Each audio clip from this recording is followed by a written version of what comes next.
Good evening. तो शुरुआत करते हैं आज सेट नंबर 249 का जीएस के साथ। सबसे पहले देखते हैं क्वेश्चन नंबर फर्स्ट से कि क्या कुछ आज है। तो पहला जो क्वेश्चन हमारे सामने है, जरा इसको देखा जाए। फर्स्ट क्वेश्चन बोर्ड का रिस्पॉन्स देखते हुए, हाँ, पहला क्वेश्चन हमारे सामने कह रहा है ये कि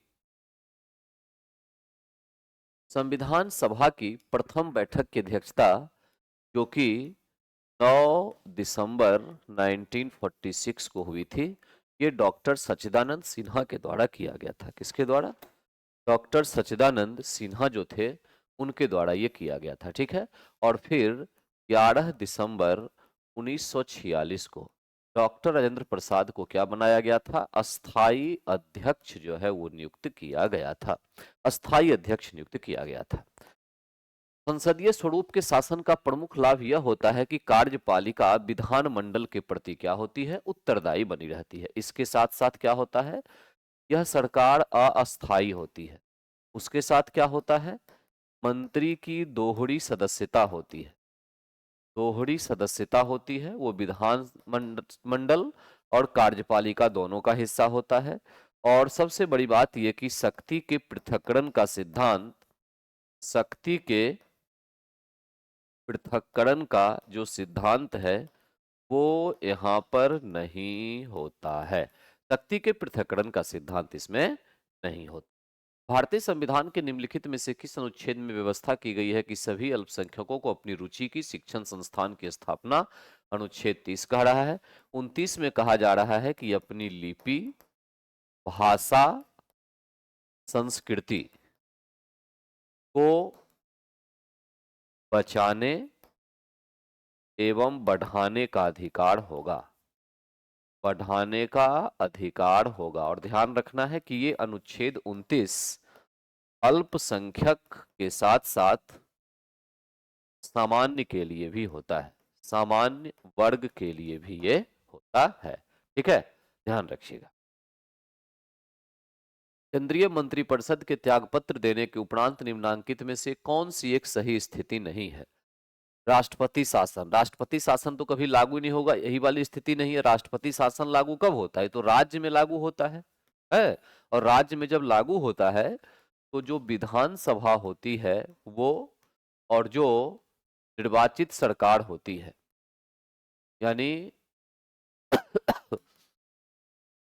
मंत्री परिषद, दोनों क्या हो जाते हैं? समाप्त हो जाते हैं। दोनों क्या हो जाते हैं? समाप्त हो जाते हैं।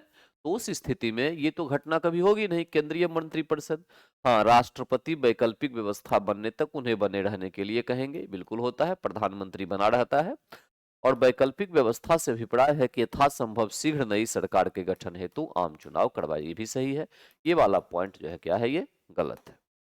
राज्यसभा में राज्यों को प्रतिनिधित्व निम्नांकित में से किस आधार पर मिलता है? उनके जनसंख्या के अनुपात में, क्षेत्रफल जनसंख्या के अनुपात में मिलता है। ठीक है। जैसे यूपी 31 सीट, बिहार 16 सीट, किस आधार पर?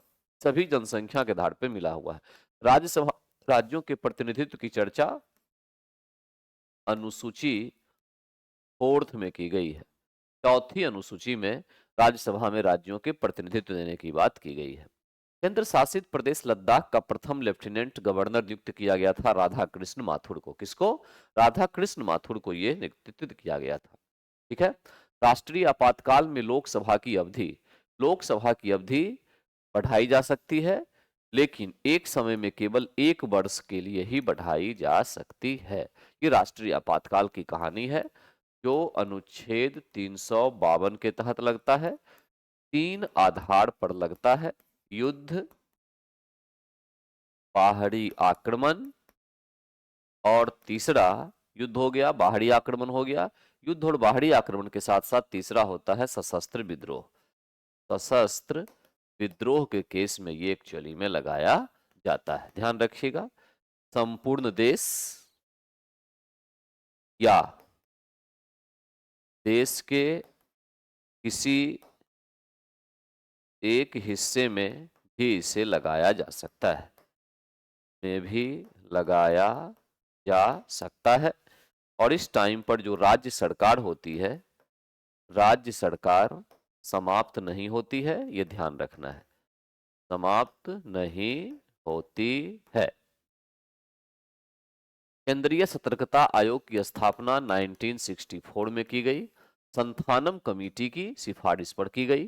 संथानम समिति को भ्रष्टाचार निरोधक समिति के नाम से भी जाना जाता है, निरोधक समिति के नाम से जाना जाता है, और उसी के सिफारिश पर केंद्रीय सतर्कता आयोग की नियुक्ति की गई। ये ध्यान दीजिएगा कि जो केंद्रीय कर्मचारी होते हैं, कर्मचारी जिसमें आप देखें अगर तो एमपी भी शामिल होते हैं, ए और बी ग्रुप के सारे कर्मचारी, इनके भ्रष्टाचार की जांच करने वाली एक्चुअली में क्या होती है, एजेंसी होती है। तो 8 का आपके पास आंसर निकला कौन सा, सी। भारतीय संविधान के प्राधिकृत हिंदी पाठ को निम्नलिखित संविधान संशोधन में से किसके द्वारा प्रकाशित करने के लिए अधिगृहित किया गया है। तो ये जो प्रकाशन है एक्चुअली में 58वां संशोधन 1987 में था, जिसके माध्यम से हिंदी जो है इसको प्रकाशित करने की बात हुई थी। 57वां संशोधन जो 1987 था, ये आप देखें तो पूर्वोत्तर के जो राज्य है आपके, पूर्वोत्तर राज्य की विधानसभा में क्या था, विधानसभा में एसटी अनुसूचित जनजाति को आरक्षण देना या उसमें वृद्धि करना, उससे संबंधित एक्चुअली में काम जो है ये किया गया था 57th कॉन्स्टिट्यूशनल अमेंडमेंट में। एक विधेयक जो संसद में प्रस्तुत होता है कौन सी क्रिया के बाद अधिनियम बनता है, जब राष्ट्रपति उसको अपनी सहमति दे देता है। राष्ट्रपति के पास कई अधिकार हैं। पहला ये होता है जिसको कहते हैं एब्सोल्यूट वीटो। इसका मतलब ये होता है कि राष्ट्रपति ने सहमति देने से इनकार कर दिया, सहमति देने से इनकार करना, उस कंडीशन में क्या हो जाएगा, बिल जो है वो समाप्त हो जाएगा। राष्ट्रपति सीधे सीधे कह देगा कि हम इसको इनकार करते हैं। दूसरा होता है सस्पेंशन वीटो। सस्पेंशन वीटो का मतलब होता है कि लौटा दिया, लेकिन दोबारा अगर संसद भेजे दूसरी बार में उसे सहमति देनी होगी, दूसरी बार में सहमति देनी होगी, बिल्कुल क्लियर है। और तीसरा होता है एक पॉकेट वीटो। इसका मतलब होता है कि ना इनकार किया ना ही लौटाया, तो ये कहलाता है कौन सा, पॉकेट वीटो। इसका इस्तेमाल 1989 में ज्ञानी जैल सिंह के द्वारा किया गया था, जो राष्ट्रपति थे उस टाइम पर, और ये किया गया था डाक संशोधन विधेयक को लेकर। डाक संशोधन जो विधेयक था उसको लेकर ये किया गया था। पॉकेट वीटो का एकमात्र इस्तेमाल हुआ है। हाल ही में आरबीआई द्वारा 5 वर्षों के बाद तय की गई नई रेपो दर 6.25 है। 38वां सूरजकुंड अंतर्राष्ट्रीय मेला हरियाणा के फरीदाबाद में लगता है, ध्यान दीजिएगा, हर हमेशा लगता है, और भारत का एक प्राचीन और सांस्कृतिक मेला कहलाता है। भारत की यात्रा पर आने वाले संयुक्त राष्ट्र महासभा के 77वें सत्र के अध्यक्ष फिलोमोन यांग कैमरून के हैं। कैमरून छोटा सा देश उसके हैं। चर्चा में रहे जा माता तटरक्षक अभ्यास का संबंध किस किस के साथ है, तो ध्यान दीजिएगा ये जो साथ बना हुआ है ये भारत और जापान के साथ है। किसके साथ है, भारत और जापान के साथ ये है, ठीक है। हाल ही में पहली हुरुन इंडिया U30 सूची 25 में किसे शीर्ष स्थान दिया गया है, तो शीर्ष स्थान पाने वाले जो हैं वो एक्चुअली में आदित्य पलीचा और कैवल्य बोहरा हैं। भ्रष्टाचार धारणा सूचकांक 24 में 180 देशों में भारत 96वें स्थान पे है, 96th पोजीशन पर है, ठीक है, ध्यान दीजिएगा। और देश का पहला सहकारी विश्वविद्यालय राष्ट्रीय त्रिभुवन सहकारी विश्वविद्यालय एक्चुअली में गुजरात में प्रारंभ किया जाएगा। माधुरी दीक्षित को हथकरघा उद्योग का ब्रांड एम्बेसडर नियुक्त किया गया है ओडिशा में। कहाँ किया गया है, ओडिशा में किया गया है। 80,000 लोगों की बैठने की क्षमता वाला देश का दूसरा सबसे बड़ा क्रिकेट स्टेडियम बेंगलुरु में आरंभ होगा। कहाँ, बेंगलुरु में इसको बनाया जाएगा, ठीक है, ध्यान दीजिएगा। हाल ही में G20 के वित्त मंत्री केंद्रीय बैंक के गवर्नर की बैठक दक्षिण अफ्रीका में हुई। हाल ही में भारतीय सेना ने ड्रोन प्रतियोगिता सूर्य द्रोण नाथन 2025 का आरंभ जो किया है वो किया है कहाँ? हिमाचल प्रदेश के स्पीति घाटी में। स्पीति घाटी जो है वहां पर इसकी शुरुआत की है सेना ने। इंडियन वीमेन्स टीम ने किसे हराकर कबड्डी वर्ल्ड कप चीनी ताइपे को हराया। ग्लोबल मिथेन स्टेटस रिपोर्ट में भारत तीसरे नंबर पे आया है मिथेन उत्सर्जन में। हाल ही में ICC men's T20 world cup 2026 का टूर्नामेंट एम्बेसडर जिस व्यक्ति को चुना गया है वो एक्चुअली में कौन है? रोहित शर्मा है। रोहित शर्मा।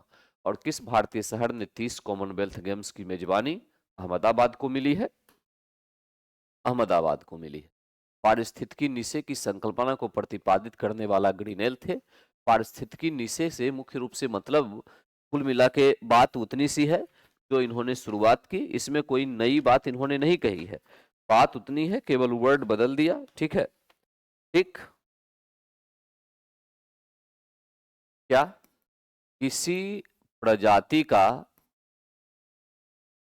पारिस्थितिकी तंत्र में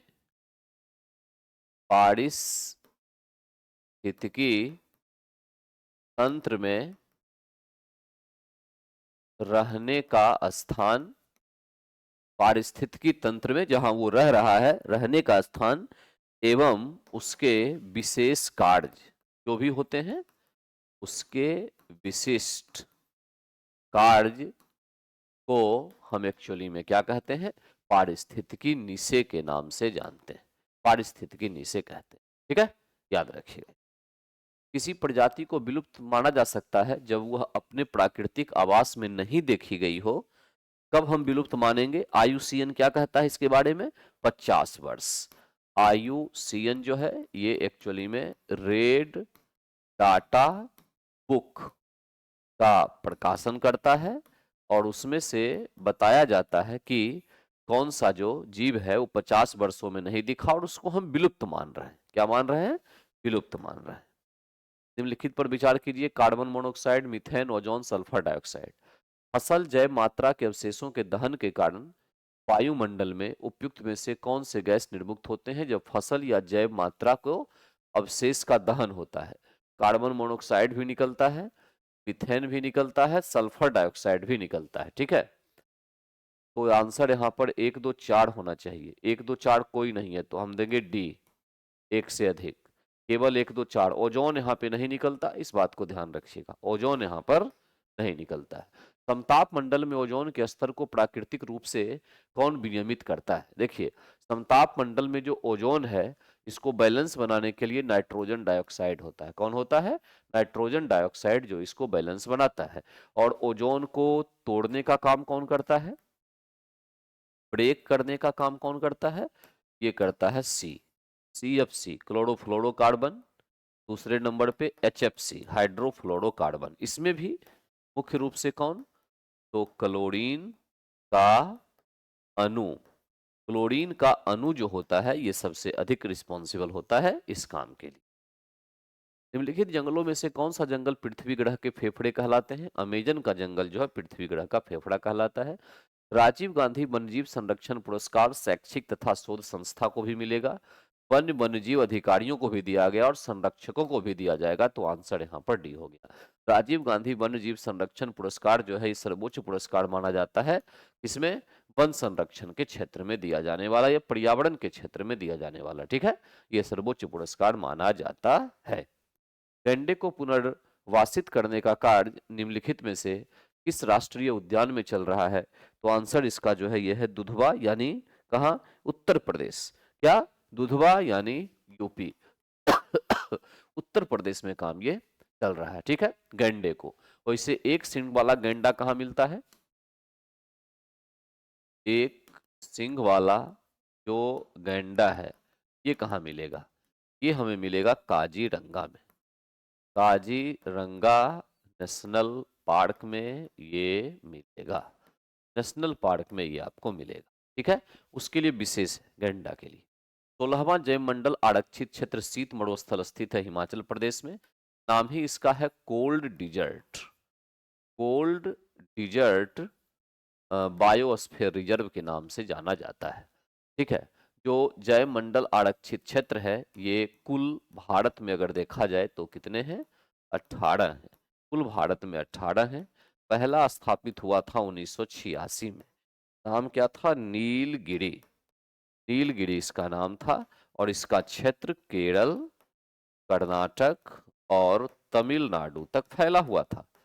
तमिलनाडु तक इसका क्षेत्र जो है ये फैला हुआ था।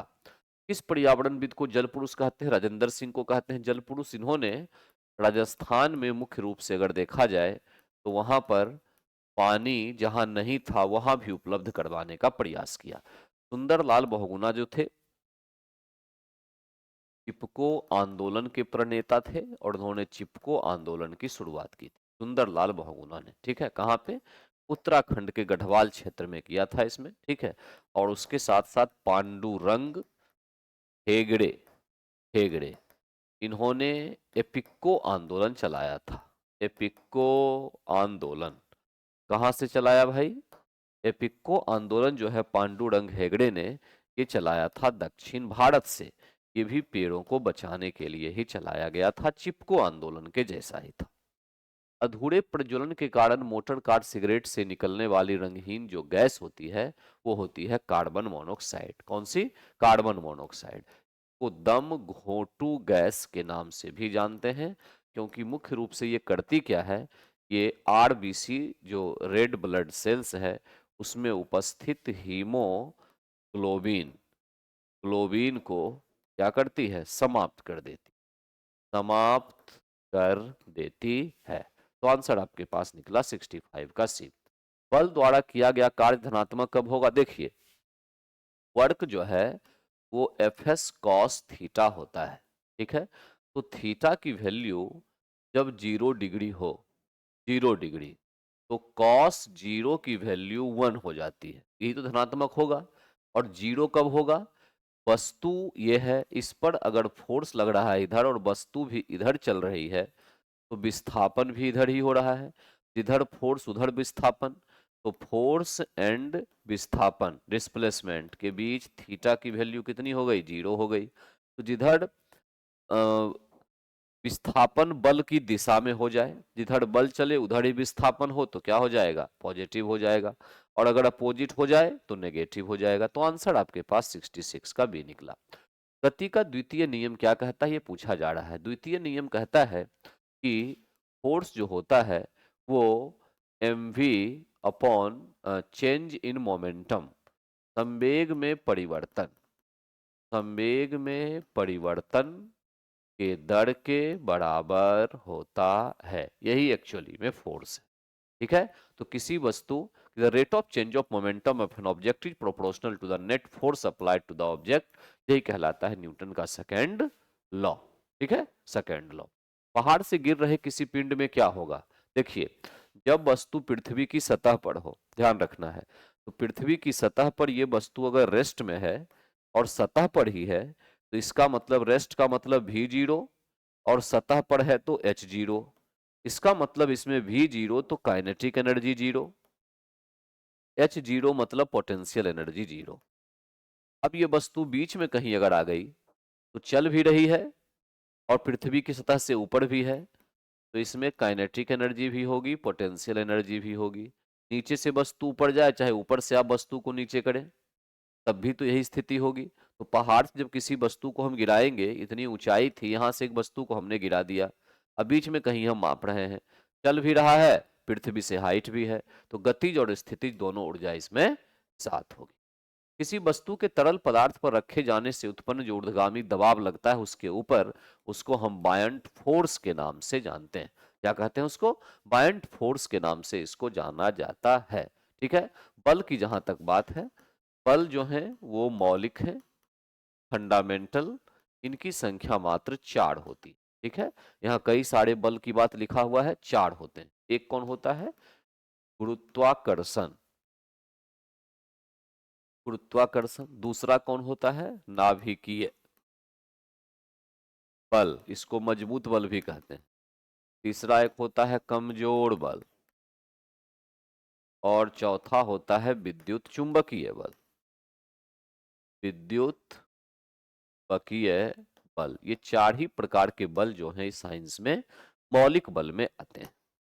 निम्नलिखित में से कौन सी यांत्रिक तरंग है? ध्वनि तरंग, क्योंकि ध्वनि तरंग माध्यम में ही चलेगी, माध्यम में चलेगी। ये अनुदैर्ध्य तरंग भी होती है।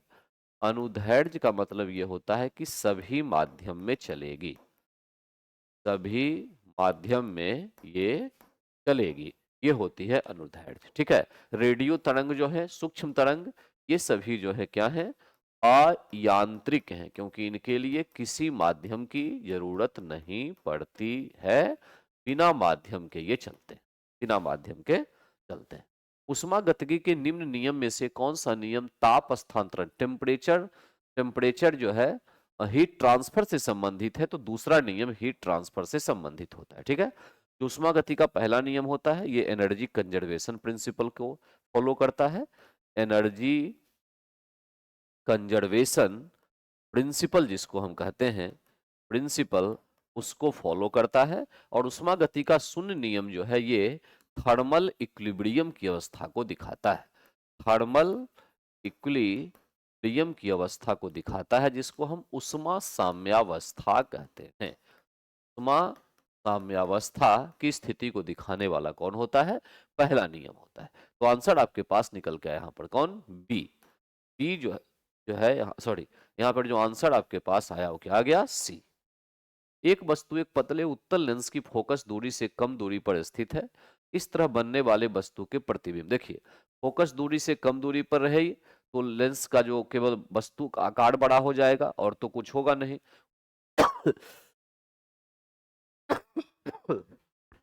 उत्तल लेंस में हमेशा आभासी और सीधा प्रतिबिंब बनता है, तो सीधा, आभासी और आकार में क्या हो गया? बड़ा हो गया। उत्तल लेंस हमेशा, ध्यान दीजिएगा, अवतल दर्पण की भांति व्यवहार करता है। अवतल दर्पण और उत्तल लेंस जो है ये दोनों एक जैसे होते हैं। ठीक है। तो इस तरह से, हाँ, यहाँ ध्यान रखना है कि उत्तल लेंस में अगर फोकस दूरी से कम दूरी यानी उसके अंदर है, अवतल दर्पण में भी क्या होता है? काल्पनिक इमेज कब बनता है? काल्पनिक एवं सीधा एक ही कंडीशन में बनता है, जब वस्तु फोकस तथा पोल के मध्य होती है, मध्य होती है तभी तो बनता है। उत्तल लेंस में वही कह रहा, फोकस दूरी से कम दूरी यानी फोकस के अंदर होगी वो, है ना? फोकस से ही फोकल लेंथ होता है, उसके अंदर है तो हमेशा उसका क्या बनेगा? सीधा, आभासी आकार में बड़ा बनेगा। उत्तल लेंस में एक जगह पर जो है उसी तरह का होगा जहां काल्पनिक प्रतिबिंब बाद बाकी वास्तविक प्रतिबिंब बनते हैं। निम्नलिखित में से कौन सा भौतिक परिवर्तन नहीं है? भौतिक नहीं है पदार्थों का किण्वन, फर्मेंटेशन भौतिक नहीं है, ये दोनों भौतिक, क्योंकि किण्वन जो प्रक्रिया है इसमें क्या होता है कि जीवाणु या कवक की सहायता से, जीवाणु या कवक की सहायता से ग्लूकोज को ग्लूकोज को एल्कोहल में ब्रेक किया जाता है, ब्रेक किया जाता है। एक केमिकल रिएक्शन होता है, केमिकल चेंज होता है, और इसमें से CO2, H2 तथा CH4 गैस जो होती है ये निकलती है, ये निकलती है। साथ साथ इसमें क्या? उष्मा भी निकलती है, उष्मा भी निकलती है। उदाहरण के तौर पे दूध से दही का जमना, दूध से दही का जमना या दूध से दही बनना एक्चुअली में क्या है? केमिकल चेंज है, पदार्थों का किण्वन इसी को कहते हैं। संक्रमण तत्व जो होते हैं उनका जो डी ऑर्बिटल है या ऑर्बिटल, ऑर्बिटल पूर्ण रूप से खड़ा हुआ नहीं होता है, नहीं होता है। ठीक है। ठीक। तो इनके बाह्यतम कोश में 8 तो कभी होते ही नहीं है। इसमें 2 अपूर्ण इलेक्ट्रॉन होते हैं आउटरमोस्ट सेल में जनरली, तो ये डी के हो गए। इनको ट्रांजिशन एलिमेंट भी कहा जाता है, संक्रमण तत्व ही हो गए। ठीक है। ये हो गए कौन? डी ब्लॉक, डी ऑर्बिटल, तो ये हो गए डी ब्लॉक एलिमेंट। कौन से? डी ब्लॉक एलिमेंट ये कहलाएंगे। ठीक है। जो एफ ब्लॉक एलिमेंट होता है, एफ ब्लॉक एलिमेंट, इसको कहा जाता है inner transition element. Inner transition element के नाम से इसको जाना जाता है, इनर ट्रांजिशन एलिमेंट कहा जाता है। भारी जल के नामकरण का आधार क्या है? क्योंकि प्रोटियम के स्थान पर यहाँ किसका उपयोग होता है? ड्यूटेरियम का उपयोग होता है, जो हाइड्रोजन का अपेक्षाकृत भारी समस्थानिक है, इसीलिए भारी जल हम इसको कहते हैं। बिल्कुल सही है। और इस जो भारी जल है इसका उपयोग क्या होगा? उपयोग नाभिकीय नाभिकीय रिएक्टर में, नाभिकीय रिएक्टर में मंदक के रूप में होता है, मंदक के रूप में होता है, मंदक के रूप में होता है। भारी जल को हम क्या लिखते हैं? D2O, H2O नहीं, D2O इसको लिखा करते हैं। किस वसा अम्ल से साबुन नहीं बनेगा? जिससे नहीं बनेगा वो ब्यूटारिक एसिड है। ब्यूटारिक एसिड से साबुन नहीं बनता है। अस्टेरिक अम्ल हो सकता है, ओलेइक अम्ल हो सकता है। ठीक है। जो आपके पास साबुन का निर्माण हो, साबुन अगर देखें रासायनिक रूप से यानी केमिकल रूप से है क्या ये? तो ये सोडियम अस्टायरेट होता है। सोडियम अस्टायरेट जो है ये मुख्य रूप से साबुन होता है। ठीक है, सोडियम अस्टायरेट होता है साबुन, ध्यान रखिएगा इस बात को। सोडियम सल्फेट और बेरियम क्लोराइड विलयन की अभिक्रिया एक उदाहरण है डबल डिस्प्लेसमेंट रिएक्शन का। डबल डिस्प्लेसमेंट रिएक्शन एक्चुअली में क्या होता है? ये कहलाता है प्रेसिपिटेट रिएक्शन। क्वेश्चन पहले भी आ चुका है। प्रेसिपिटेट रिएक्शन या इसको अवक्षेपण अभिक्रिया कहते हैं, यानी इस अभिक्रिया के बाद ऐसे पदार्थ का निर्माण होता है, पदार्थ जो निर्माण होता है जो जल में अघुलनशील होते हैं, जल में अघुलनशील होते हैं, अघुलनशील होते हैं। ठीक है, ध्यान रखिएगा इस बात को। तो आंसर 77 का आपके पास निकल करके आ गया। ये आ गया आपके पास ए डबल डिस्प्लेसमेंट रिएक्शन जो है इसमें से होता है। भोजन के बर्तन पर टिन की परत लगाई जाती है, जिंक की नहीं। पहले भी क्वेश्चन आ चुका है, क्योंकि जिंक जो होता है टिन से अधिक प्रतिक्रिया करने वाला होता है और वो भोजन के साथ रिएक्शन कर सकता है। ठीक है, इसीलिए जिंक जो है की जगह पे टिन का प्रयोग भोजन के बर्तन में किया जाता है, टिन की परत लगाई जाती है। ठीक है, ध्यान दीजिएगा इस बात को। यही भी ध्यान रखना है कि एल्यूमिनियम तथा जिंक जिंक जो तत्व होते हैं ये स्वयं अपने ऊपर ऑक्साइड की परत बनाते हैं, जो इसे संक्षारण जिसको कोरोजन कहा जाता है, कोरोजन से बचाने का कार्य करता है, से बचाने का क्या होता है? कार्य करते हैं। ठीक है, बचाने का कार्य करते हैं। कोशिका के केंद्रक के अतिरिक्त निम्न में से किन दो कोशिकांगों के अपने डीएनए और राइबोसोम होते हैं? ये पूछा जा रहा है। अपने राइबोसोम होते हैं और अपने होते हैं। ठीक, ये किस में होता है? एक तो प्लास्टिड में होता है और दूसरा किस में? माइटोकॉन्ड्रिया।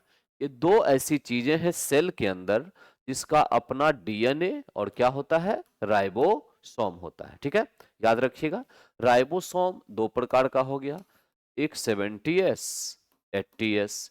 80s होगा यूकारायोटिक कोशिका पर और 70s जो हो गया वो हो गया रायोटिक कोशिका जो होगी उस पर ये होती। ठीक है, प्रोकारायोटिक में नाभिक नहीं होता है और इसमें जो है नाभिक होता है, पूरी तरह से विकसित नाभिक इसमें होता है। प्लांट उत्तक मुख्यतः दो प्रकार के होते हैं। प्लांट जो एक मेरिस्टेमेटिक टिश्यू है, एक सिंपल, एक मेरिस्टेमेटिक, एक परमानेंट। ये होगा मेरिस्टेमेटिक और परमानेंट। जो परमानेंट टिश्यू होता है इसमें सेल डिवीजन नहीं होता, ध्यान दीजिएगा, सेल डिवीजन नहीं होता। पहली बात ये, कोशिका में विभाजन नहीं होता है। दूसरी बात ये उसी मेरिस्टेमेटिक टिश्यू के ही बने होते हैं, मेरिस्टेमेटिक टिश्यू से बनते हैं। और तीसरी बात ये, पौधे को पौधे को यांत्रिक सपोर्ट यानी मैकेनिकल सपोर्ट देते हैं, यांत्रिक सपोर्ट देते हैं देते हैं। जहां तक इनकी बात है मेरिस्टेमेटिक टिश्यू, इसमें सेल डिवीजन होगा, क्योंकि ये परमानेंट नहीं हो पाते हैं तो सेल डिवीजन होता है। और इसमें भोजन सिंचित नहीं होता है, भोजन सिंचित नहीं होता है, ये जानकारी भी आपको रखनी पड़ेगी।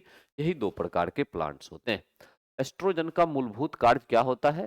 मुख्य होता है रेगुलेटिंग द मेंस्ट्रुअल साइकिल, इसको कंट्रोल करने का या रेगुलेट करने का काम करता है एस्ट्रोजन। ठीक है, एस्ट्रोजन मुख्य काम जो इसका है यही है।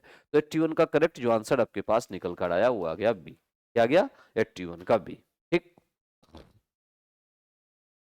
अंतर्ग्रंथन वह बिंदु है, क्या कहता है? Synapse is the point. Sinus actually में क्या होता है कि एक थैली नुमा यानी बैग लाइक स्ट्रक्चर है, थैली नुमा संरचना होता है जिसमें कुछ विशेष प्रकार के द्रव भरे गए होते हैं। द्रव में एसिटाइल कोलिन हो सकता है या डोपामीन हो सकता है।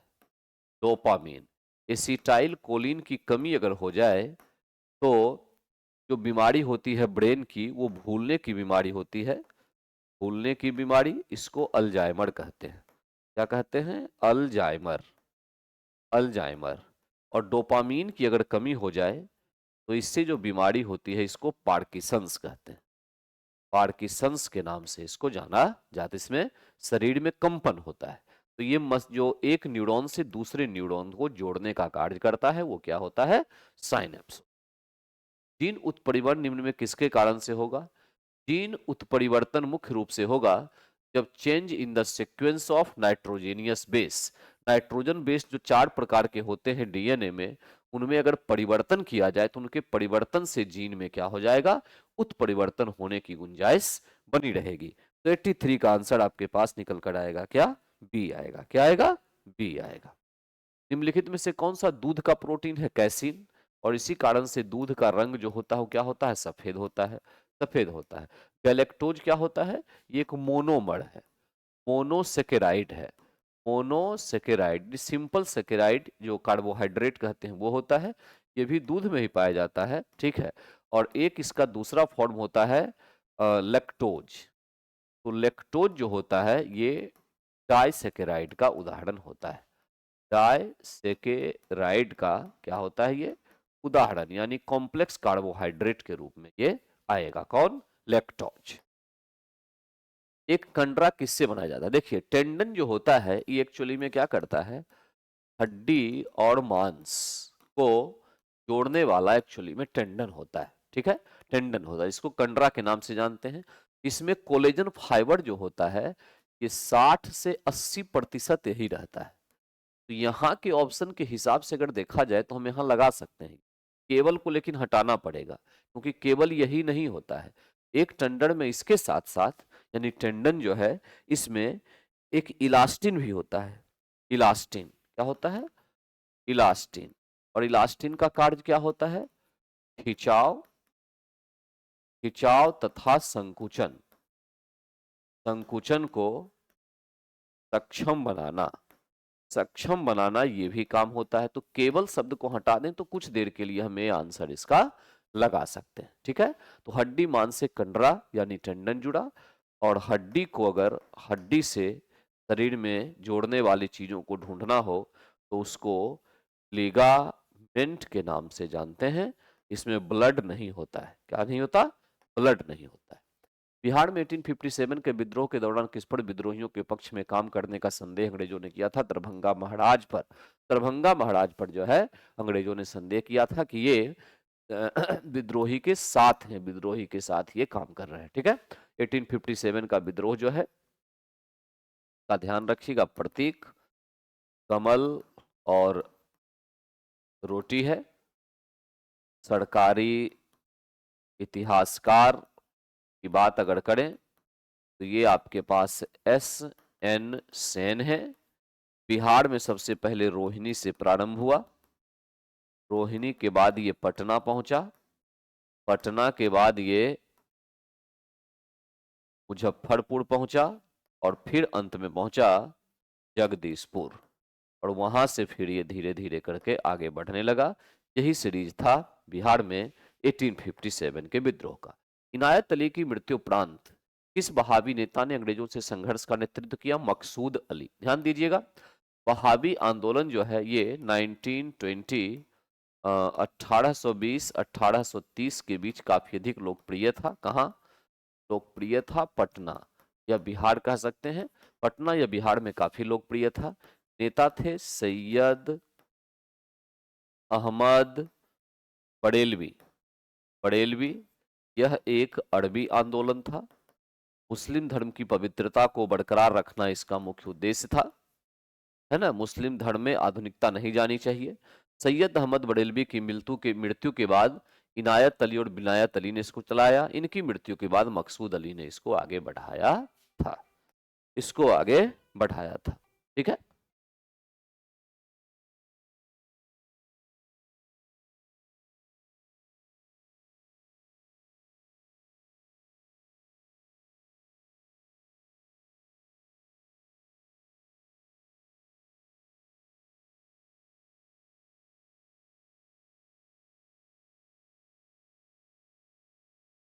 पटना विश्वविद्यालय विधेयक पर विरोध प्रकट करने के लिए, पटना विश्वविद्यालय विधेयक पर विरोध प्रकट करने के लिए बिहार प्रांतीय सम्मेलन का एक विशेष अधिवेशन 1917 में जहां बुलाया गया, वो जगह एक्चुअली में कौन सा था ये पूछा जा रहा है। तो ये था बांकीपुर पटना। कहाँ? बांकीपुर पटना ही था। बिहार प्रांतीय सम्मेलन जो है, इसको प्रारंभ कब हुआ था? ये प्रारंभ हुआ था 1908 में, है ना, पटना में ही। और प्रथम इसके अध्यक्ष कौन थे? प्रथम अध्यक्ष थे अली इमाम। अली इमाम जो है ये इसके प्रथम अध्यक्ष बनाए गए थे, है ना। तो आंसर यहां पर निकला। पटना विश्वविद्यालय विधेयक आया कब था? ये आया था लखनऊ अधिवेशन में। लखनऊ अधिवेशन 1916, 1916, ठीक है, यहां पर ये लाया गया था। रेवती नाग को किस संस्था ने भागलपुर में क्रांति प्रचार के लिए भेजा? ढाका अनुशीलन समिति। ढाका अनुशीलन समिति की स्थापना किसने की थी? याद है? पुलिन दास ने। किसने? पुलिन दास के द्वारा दिया गया था। ढाका की जगह पर अगर हम पटना कर दें, पटना अनुशीलन समिति किसने? सचिंद्रनाथ सान्याल ने। सचिंद्रनाथ सान्याल 1913 में। और इन्होंने एक बंदी जीवन नाम का पुस्तक भी लिखा। बंदी जीवन नामक बुक लिखने वाले राइटर कौन थे? ये सचिंद्रनाथ सान्याल। तो आंसर आपके पास निकला कौन? सी। श्री जेबी कृपलानी चंपारण आंदोलन के समय किस कॉलेज के प्राध्यापक थे? तो ये भूमिहार ब्राह्मण कॉलेज मुजफ्फरपुर जो है उसके ये लेक्चरर थे, है ना, उसमें पढ़ाते थे। उस समय ही चंपारण आंदोलन 1917 में हुआ था। इस चंपारण आंदोलन के लिए पीर मोहम्मद मुनीस ने, पीर मोहम्मद मुनीस के द्वारा छद्म कुछ लिखे गए थे, जिसमें था दुखी आत्मा, ऐसे करके छोटे छोटे लेख। दुखी हृदय, हृदय जैसे लेख पीर मोहम्मद मुनीस के द्वारा लिखा गया था। ठीक है। प्रताप नाम की जो पत्रिका थी गणेश शंकर विद्यार्थी की, गणेश शंकर विद्यार्थी की, इस पत्रिका में चंपारण में अंधेरा लेख छपा था। चंपारण में क्या छपा था? अंधेरा। अंधेरा जो है ये एक क्या छपा था? लेख छपा था। महात्मा गांधी की उक्ति देश को सविनय अवज्ञा का पहला प्रत्यक्ष सबक था किस आंदोलन से? चंपारण से संबंधित है। चंपारण आंदोलन में ध्यान रखिएगा कि तिनकठिया पद्धति की बात थी। तिनकठिया पद्धति, संबंध किससे था तिनकठिया पद्धति का? तिनकठिया पद्धति का मुख्य रूप से संबंध था नील की खेती से। नील की खेती से ये संबंधित विवाद था। और यहाँ पर एग्रेरियन एग्रेरियन समिति की स्थापना की गई थी। एग्रेरियन समिति की क्या की गई थी? स्थापना की गई थी। ठीक है, जिसमें अध्यक्ष बनाए गए थे एफ.जी. स्लाय। कौन? एफ.जी. स्लाई जो हैं उनको अध्यक्ष बनाया गया था। 6 नवंबर 32 को अस्पृश्यता निवारण से संबंधित एक सम्मेलन पटना के अंजुमन इस्लामिक हॉल में हुआ। इसकी अध्यक्षता की गई थी किस व्यक्ति के द्वारा, ये पूछा जा रहा है। तो राजा रधिक रमन प्रसाद, याद रखिएगा। अस्पृश्यता निवारण सम्मेलन हुआ था 1932 में अंजुमन इस्लामिया हॉल में, और राजा रधिक रमन प्रसाद इससे क्या थे, संबंधित थे। ठीक है, ध्यान रखिएगा। यहाँ ये भी ध्यान रखिएगा कि 24 सितंबर 1932 को 1932 को पूना समझौता हुआ था, पूना समझौता। ठीक है, और इस समझौते में 71 सीट के स्थान पर 147 सीट जो है ये आरक्षित किया गया था विधानसभा में। किसके लिए, दलितों के लिए, दलितों के लिए आरक्षित किया गया था। और ये जो समझौता है ये गांधी और अंबेडकर के मध्य हुआ था, गांधी जी और अंबेडकर के मध्य ऐसा हुआ था। बिहार में व्यक्तिगत सत्याग्रह के पहले सत्याग्रही कौन थे, श्री कृष्ण सिंह। दूसरे सत्याग्रही कौन थे, अनुग्रह नारायण सिंह। अगर देश स्तर पर देखा जाए, देश स्तर पर, तो प्रथम सत्याग्रही कौन थे, विनोबा भावे, विनोबा विनोबा भावे। दूसरे जवाहरलाल नेहरू, और तीसरे कौन थे, ब्रह्मा दत्त। कौन, ब्रह्मा दत्त जो है ये तीसरे थे। सोमेश्वर श्रेणी में नदियों द्वारा निर्मित दर्रे, सोमेश्वर श्रेणी जो है ये शिवालिक का हिस्सा है, ध्यान दीजिएगा, शिवालिक से संबंध रखता है। पश्चिमी पश्चिमी चंपारण में स्थित है। ठीक है, और इसमें जो है सोमेश्वर किला जो है ये 874 मीटर ऊंचा जो है, ये बिहार का सबसे ऊंचा किला है, बिहार का सबसे देखा जाए तो ऊंचा है, ऊंचा ये क्या है, ये किला है। और इसमें सोमेश्वर दरेना और भिखना कोठी दर्रा भी शामिल है। तो आंसर यहां से निकला डी। ठीक है, ठीक है, कर रहे हैं ये। बिहार के दक्षिण पूर्वी भाग में मुंगेर जिला के खड़गपुर पहाड़ी, जमुई, बिहार सिर्फ, राजगीर, बोधगया, नवादा, इसमें पाया जाता है प्री कैम्ब्रियन युगीन क्या, धारवाड़ चट्टान पाई जाती है। बिहार की प्राचीनतम चट्टान ये कहलाती है, बिहार की प्राचीनतम चट्टान इसको हम कहते हैं, प्राचीनतम चट्टान इसको हम कहते हैं।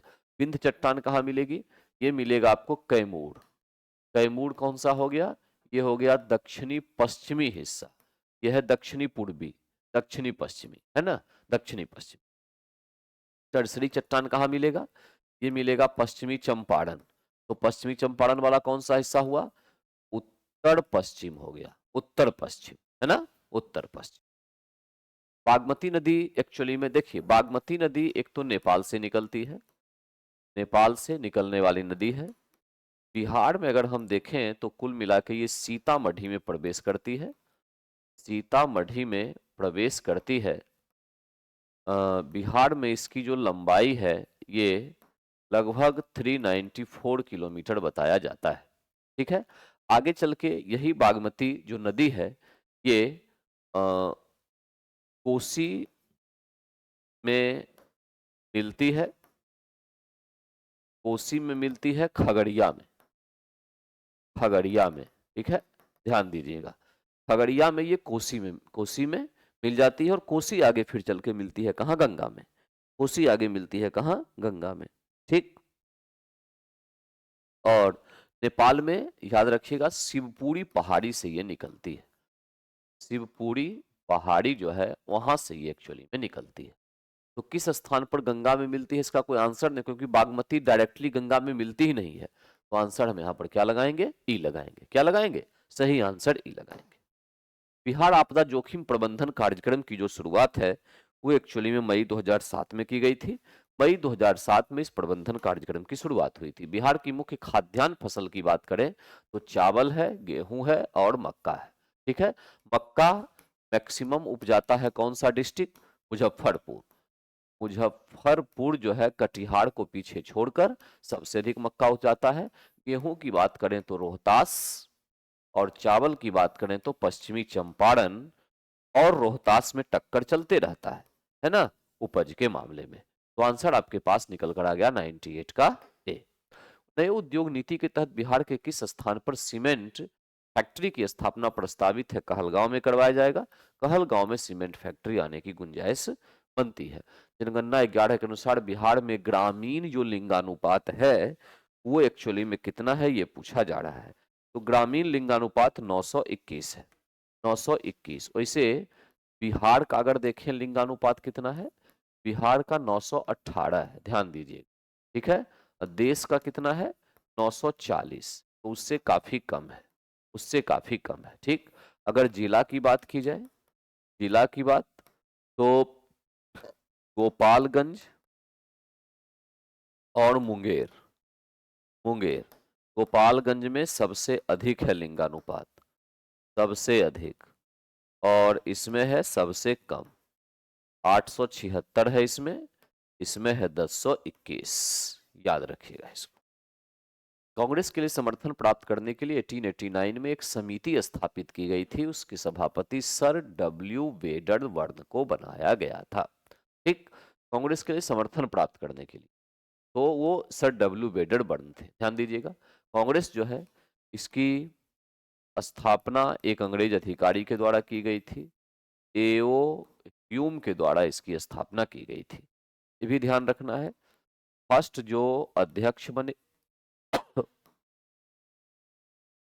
डब्ल्यूसी बनर्जी को बनाया गया प्रथम अध्यक्ष का, ठीक है, किसको, डब्ल्यूसी बनर्जी को फर्स्ट अध्यक्ष बनाया गया। उसके बाद दूसरी बात ये भी ध्यान रखनी है कि ये जो फर्स्ट अधिवेशन था ये कहाँ हुआ था, मुंबई में हुआ था। प्रथम जो अधिवेशन है ये एक्चुअली में कहाँ, मुंबई में हुआ था, मुंबई में हुआ था। निम्नलिखित में से कौन काकोरी कांड मुकदमे में सरकारी वकील थे, ये एक इंपॉर्टेंट क्वेश्चन है, इसको ध्यान में रखिएगा। जगत नारायण मुल्ला, ये सरकारी वकील कौन थे, सरकार की तरफ से जगत नारायण मुल्ला थे। काकोरी कांड जो हुआ था ये 9 अगस्त 1925 को हुआ था, ठीक है।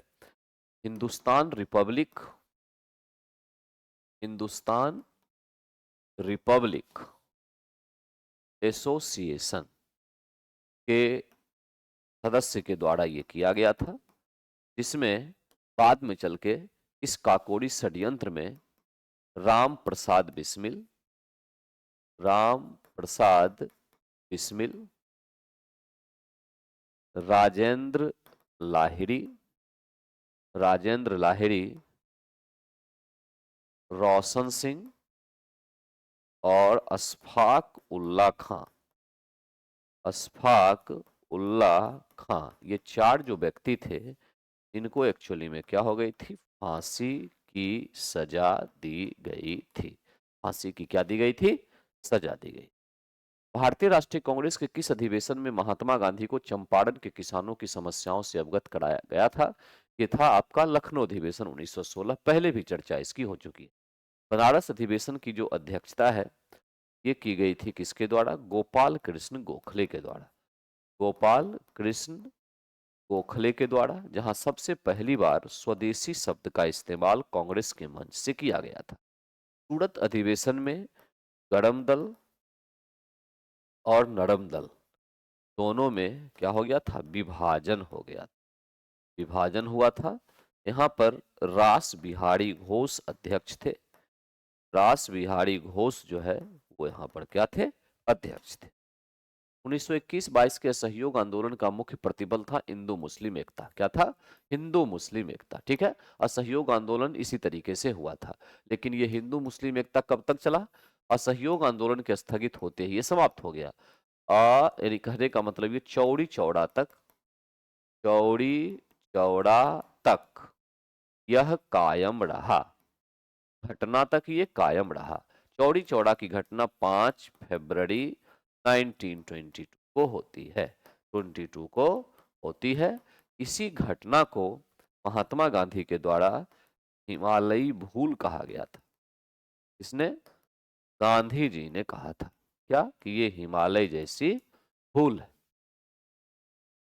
निम्नलिखित में से किस आंदोलन में महिलाओं की भागीदारी सर्वाधिक मानी जाती है, यहाँ का जो ऑप्शन है इसमें नमक सत्याग्रह में महिलाओं की भागीदारी। वैसे जो दांडी मार्च हुआ था, दांडी मार्च में गांधी जी ने, गांधी जी ने महिलाओं को भी, महिलाओं को अनुमति दी थी मार्च में जाने के लिए, अनुमति दी किसकी सिफारिश पर, कमला देवी चटोप्पा चट्टोपाध्याय की सिफारिश पर महिलाओं को उन्होंने अनुमति दी थी। महिलाओं को अनुमति। जम्मू कश्मीर भारत का अभिन्न अंग कब बना था, ये पूछा जा रहा है। जम्मू कश्मीर भारत का अभिन्न अंग जो है ये बना था 26 अक्टूबर 1947 को। 26 अक्टूबर 1947। इस भारतीय क्रांतिकारी ने सुभाष चंद्र बोस को इंडियन नेशनल आर्मी के गठन में सक्रिय सहयोग दिया था? तो इसमें आंसर निकल के आएगा रास बिहारी बोस। किसने? रास बिहारी बोस ने इंडियन नेशनल आर्मी के गठन में सक्रिय। रास बिहारी बोस ने इंडियन इंडिपेंडेंस लीग की स्थापना की थी। और ये स्थापना कब की थी? तो 1943 में सिंगापुर में। और बाद में इसका भी नियंत्रण किसको? सुभाष चंद्र बोस को इसने सौंप दिया था।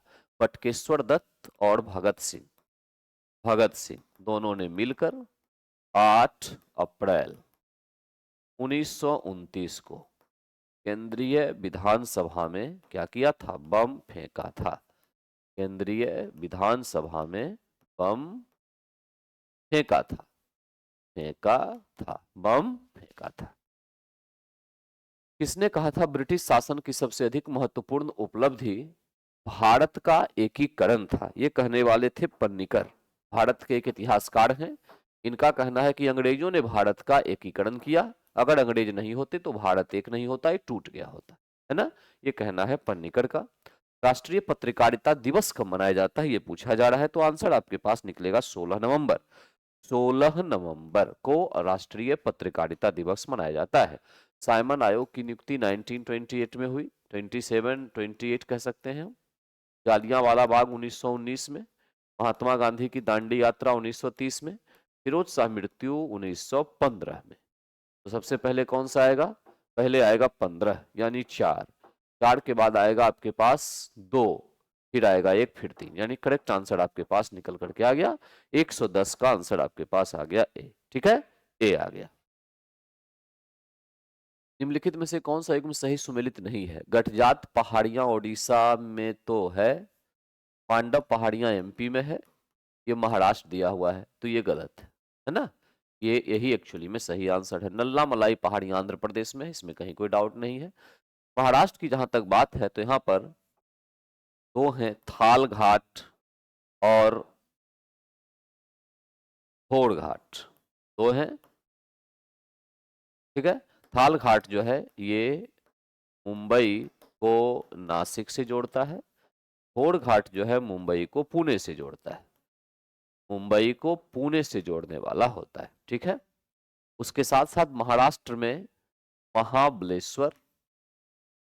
महाबलेश्वर एवं त्र्यंबकेश्वर का पहाड़ है। ठीक है, त्र्यंबकेश्वर जो है यहाँ से गोदावरी नदी निकलती है और महाबलेश्वर जो है यहाँ से कावेरी नदी का उद्गम होता है। निम्नलिखित में से कौन सा भौगोलिक रूप से ग्रेट निकोबार के सबसे निकट है? तो यह है सुमात्रा। कौन? सुमात्रा ग्रेट निकोबार के काफी क्या है? ये निकट है। ध्यान दीजिएगा, ग्रेट निकोबार और सुमात्रा ये दोनों 6 डिग्री चैनल से क्या होते हैं? अलग होते हैं। 6 डिग्री चैनल से अलग होने वाले कौन है? सुमात्रा और ग्रेट निकोबार एक दूसरे से अलग होते हैं। मध्य प्रदेश की सीमा कई बार क्वेश्चन आया है। 5 राज्य कई बार मैं बता भी चुका हूं, यूपी, छत्तीसगढ़,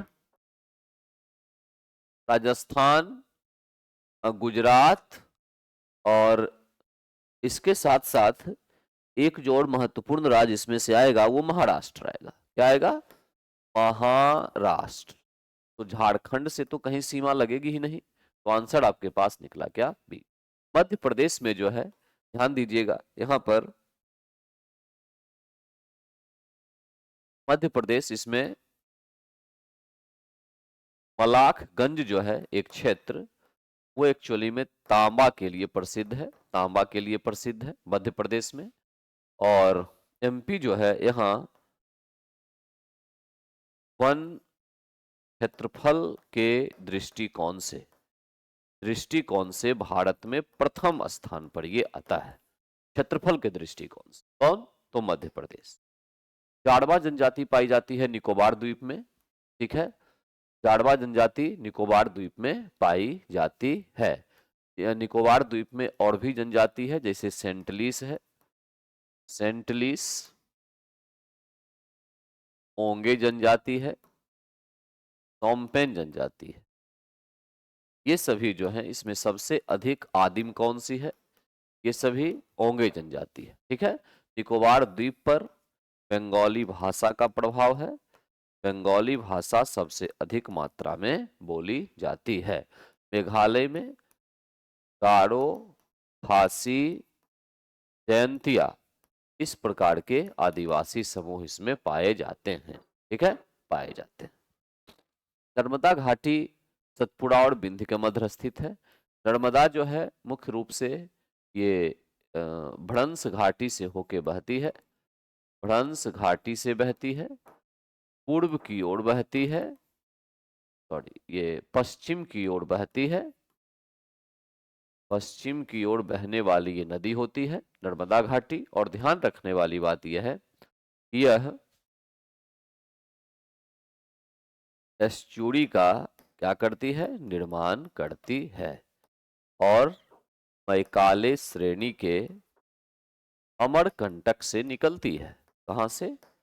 अमरकंटक से निकलती है, मैकाले श्रेणी के अमरकंटक से ये निकलती है। लेह कहाँ अवस्थित है?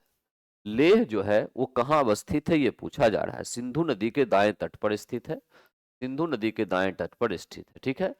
लेह जो है अब ये लद्दाख के साथ एक केंद्र शासित प्रदेश है भारत का, और लद्दाख में ही हेमिस राष्ट्रीय उद्यान है, राष्ट्रीय उद्यान या नेशनल पार्क है, जहां हिम तेंदुआ का जो है मुख्य रूप से संरक्षण होता है।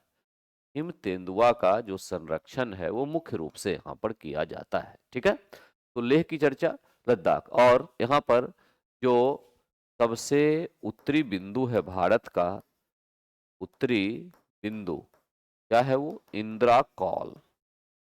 इंदिरा कौल जो है, कौल, ये एक्चुअली में कहाँ है? तो ये लेह में ही स्थित होता है।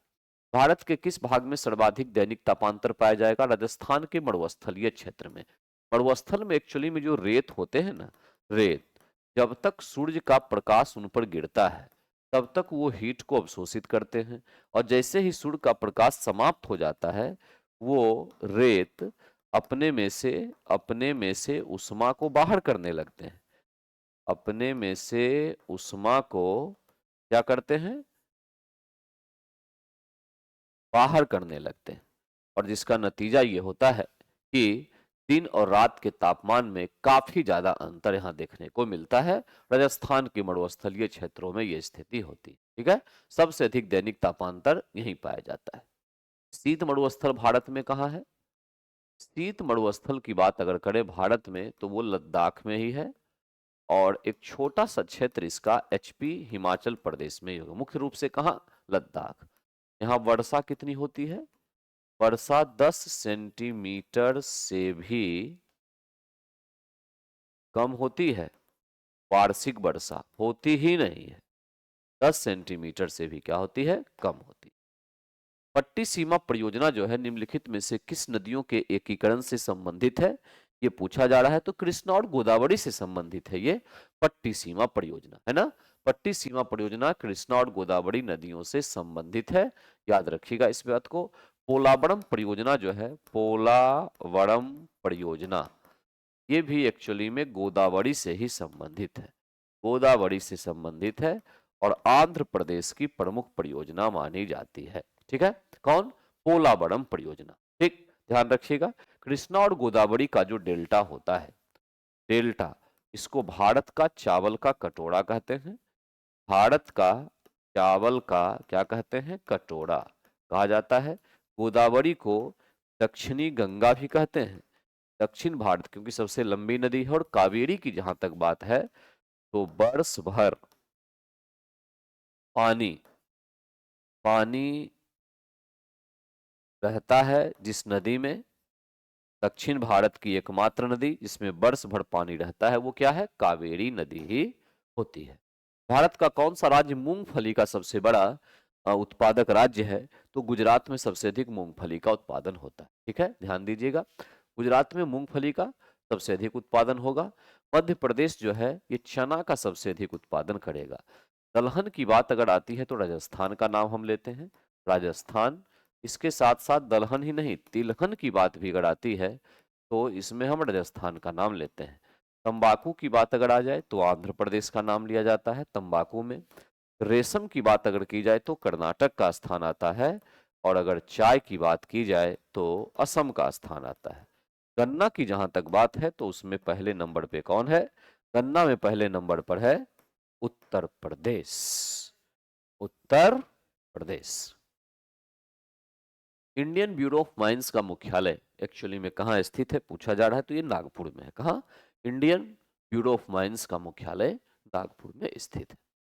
तो आज की डिस्कशन यहीं तक रहेगी, मिलते हैं अगले क्लास में। तो के लिए थैंक यू वेरी मच।